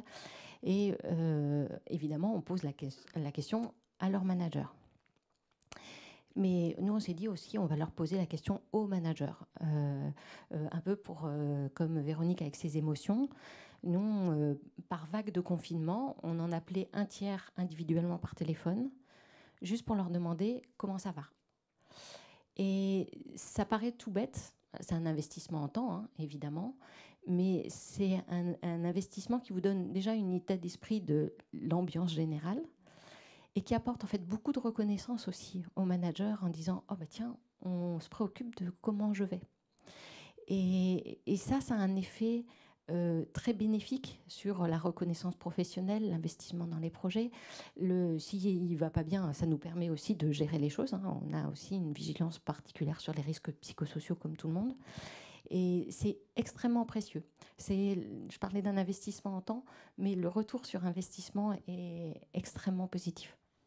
Tu as des collaborateurs tu as un turnover qui est plutôt faible, je crois, et puis beaucoup d'engagement effectivement dans les projets. C'est une particularité de la MEL d'agir ainsi, ou est-ce que c'est une tendance que tu observes dans les services publics? Parce que moi, je t'avoue, quand j'ai constitué cette keynote, je dis, ah ouais, on va faire venir des services publics et des entreprises privées. On m'a dit, ah bon, les services publics, ils font des choses? Bah oui, ils font des choses, et bien, depuis longtemps d'ailleurs. Donc, est-ce que c'est une particularité lilloise, ou est-ce que tu l'observes dans d'autres territoires, ou même plus globalement dans d'autres services publics? On a l'ADEME ici aujourd'hui, mais... Voilà. Non, c'est une tendance de fond. Aussi parce que le service public n'a pas à être déconnecté de la société. Et on le voit ici, c'est aussi une tendance de fond demandée par tout le monde. On a une société qui est de plus en plus ouverte, de plus en plus collaborative. Et à avoir des structures d'organisation de travail qui seraient très fermées crée tellement de décalage que les gens ne pourraient plus s'y retrouver. J'ai envie de dire, il y a une injonction de nos organisations à faire. Sinon, comme tu dis, on ouvre la porte au turnover, à la fuite des talents. Comment en fait on garde en fait nos talents? Comment on leur donne envie de rester chez nous? On a une nouvelle génération qui sait qu'elle aura 5, 6, 10 métiers et 10 employeurs différents. Et c'est parfaitement assumé et c'est parfaitement bien parce que cette mobilité, c'est aussi le creuset de notre enrichissement collectif. Et donc, on est plutôt attentif à ça. Alors, il y a des écosystèmes dans le Nord, en fait, qui sont très positifs là-dessus, mais dans d'autres régions aussi, il y a des réseaux d'innovation, de managériale au niveau des collectivités. On essaye aussi de se regrouper, de se donner des tuyaux, de faire partir d'un laboratoire national. Moi, je m'occupe par ailleurs, en fait, d'un laboratoire national en la matière. Donc voilà, on est vraiment sur plein de sujets pour dire d'être en phase, en avance. Il est vrai que pour la métropole européenne de Lille, ça a commencé il y a longtemps. Ça a commencé tellement fort qu'on a fini par déposer un dossier de candidature pour la capitale mondiale du design et être retenu pour capitale mondiale du design 2020. Bon, la crise sanitaire ne nous a pas aidé à rayonner comme on aurait voulu sur cette thématique. Mais c'était bien une preuve de reconnaissance de notre engagement pour faire du collectif et pour mettre en en scène toutes les parties prenantes, c'est-à-dire comment on s'ouvre. Moi, je parlais beaucoup d'internes, des managers, des collaborateurs, mais il y a aussi l'ouverture aux citoyens, la participation citoyenne, le design de services publics. Comment on requalifie par exemple une voirie, un espace public, en mettant les entreprises, les associations, les écoles, les habitants autour d'une même table, en disant, vous, votre besoin et votre envie, c'est quoi ? Comment on expérimente, comment on fait des plans avec trois bouts de carton et 2 bouts de ficelle. Hein. On n'a pas besoin de sortir des énormes budgets. L'essentiel, c'est l'envie, c'est l'investissement, c'est ce qu'on a vraiment au cœur de notre volonté, c'est-à-dire l'amélioration du service public pour le citoyen, pour ce qu'il a envie d'avoir comme service public, et pas sur notre image à nous, sur un coin de table de ce qu'on aurait pu imaginer ou de ce qu'on fait depuis 20 ans, parce qu'on a toujours fait ça. Non, re-questionner en fait les besoins. Ça reboucle avec la première présentation avec Charlie qui disait la vision, jusqu'alors, on avait toujours fait comme ça. Et donc là, on a décidé de se réinventer. Et finalement, de voir à nouveau l'alignement, c'est que pour inclure les citoyens dans les réflexions, les développements de projets, je sais qu'avec ton équipe de R&D, parce que là, oui, il y a un service R&D à la MEL, c'est assez innovant quand même comme pratique. Eh bien, cette équipe de R&D, elle accompagne aussi tes collègues à aller vers le public pour questionner les besoins, voilà. Et donc, pour faire du collaboratif avec les citoyens, il fallait aussi peut-être en parallèle réapprendre à faire du collaboratif en équipe entre managers et puis le manager avec son équipe. Donc voilà, donc on voit bien toute cette dynamique de cercle qui s'est fait, qui se croise et qui finalement nous invite à nous réinventer dans la manière d'être aux autres et avec les autres. Un des principes du design, c'est aussi, et aussi de l'intelligence collective, c'est si vous faites l'expérience, vous en garderez beaucoup plus que si vous assistez à une conférence, vous lisez un bouquin, etc. Dans le faire, on arrive à être beaucoup plus convaincu. Donc si on expérimente en interne sur quelque chose, on dit « Ah oui, la façon de réfléchir sur tel processus, tel projet, tel truc, ça nous a apporté ça, ça et ça en plus. » Du coup, je peux le dupliquer vis-à-vis de l'extérieur parce que je peux avoir les mêmes avantages et les mêmes bénéfices. Donc oui, derrière la direction R&D, donc pareil, 2015, sa création, avec un certain nombre de personnes qui ont une feuille blanche en disant « mais soyez attentifs aux tendances du moment, aux petits trucs que vous voyez un peu, essayez de gratter, prenez du temps pour aller prendre du recul, réfléchir, pour après aller proposer ça à vos collègues. » Donc la première vague, on le voit, on a des phases. La première phase de R&D, on s'est dit, ouf, il y a un problème avec les réunions. Tout le monde s'ennuie un peu en réunion. Il y a peut-être moyen de réinventer ça. Et on a développé, après l'intelligence collective, un tiers-lieu interne et après la capitale mondiale du design. On avait des sujets d'open data et après on a développé une forme d'ingénierie de mutualisation vis-à-vis des communes.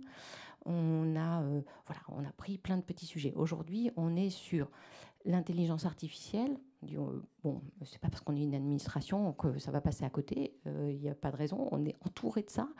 Même dans notre smartphone, on est bourré d'intelligence artificielle. Donc, ça fait partie déjà de notre vie. Et on ne peut pas être en dehors de la vie. Donc, est-ce que ça a du sens pour nous ? Et notamment, on travaille sur l'accidentologie. Donc, on est responsable de l'espace public. Il y a malheureusement des accidents qui se passent. Comment l'intelligence artificielle peut peut-être nous aider à être dans une politique de prévention beaucoup plus efficace vis-à-vis en fait, de cette accidentologie. On travaille aussi sur les sciences comportementales.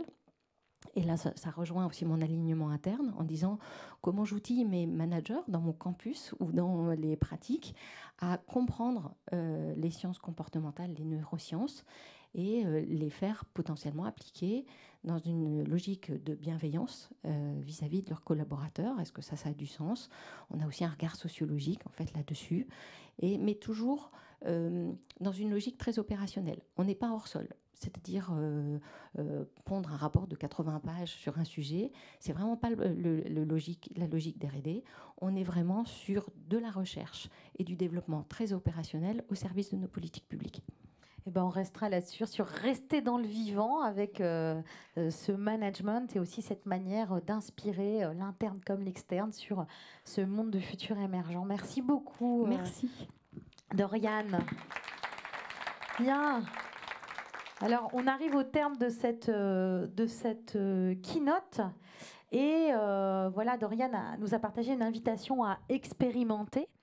Et donc, je vais vous inviter à rester encore quelques minutes pour être le dernier témoin. C'est le témoin rouge. C'est le témoin de la vitalité, de l'expérience dans la matière. Et donc, je vous propose donc ce dernier petit rituel d'une rencontre d'intelligence collective. Moi, j'ai fait sauter le point d'interrogation. Oui, nous sommes les suivants. Et donc, ce matin, vous êtes les suivants qui allez ouvrir le champ, peut-être dans l'atelier d'inclusion qui va se faire à 11h ou peut-être à 14h avec les lauréats de la diversité ou peut-être une autre proposition. Et donc, je vous invite à échanger avec deux de vos voisins à partir de ces 3 lettres art. Qu'est-ce que vous avez appris de tous ces témoignages? Qu'est-ce qu'au niveau de la tête, qu'est-ce que vous retenez? Qu'est-ce que vous avez ressenti? C'est quoi les émotions qui vous sont venues à cette écoute? Et puis enfin, au niveau du corps, qu'est-ce que ça vous donne envie de faire? Parce que ce monde de cette pyramide qui évolue, c'est la proposition de passer d'une pyramide à un joli ballon. Et ce joli ballon, en fait, il inclut toutes les dimensions dans l'entreprise. L'intelligence cognitive de la tête, l'intelligence émotionnelle du cœur et aussi l'intelligence du corps, celle qui nous donne envie d'agir. Donc voilà, donc pour conclure, je vais vous inviter comme ça à échanger avec deux de vos voisins et puis on fera quelques prises de parole avant d'aller boire un café et conclure avec nos témoins. Ça vous va? Allez, 4 minutes avec vos voisins. Qu'est-ce que vous avez appris, ressenti et qu'est-ce que vous avez envie de faire de tout ça?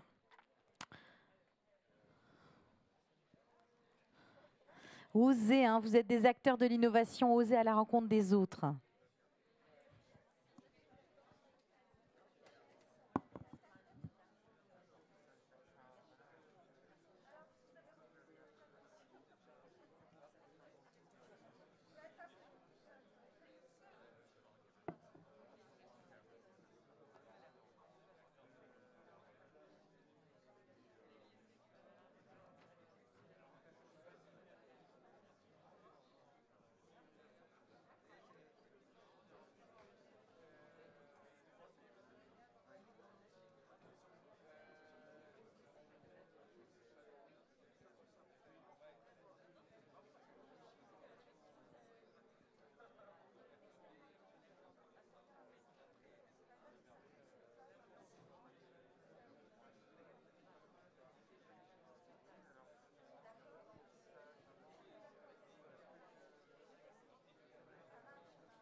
Bien.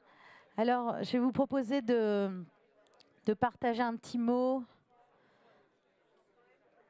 Alors, on ne les arrête plus parce qu'il y a la conférence suivante qui va démarrer dans pas très longtemps. Alors, est-ce que je peux avoir votre attention? Vous allez pouvoir poursuivre en sortant. Ça crée des relations, l'innovation managériale. Alors, juste peut-être, est-ce qu'il y a 2 personnes ou 3 personnes qui veulent bien venir me rejoindre? Voilà, 3 témoins ce matin.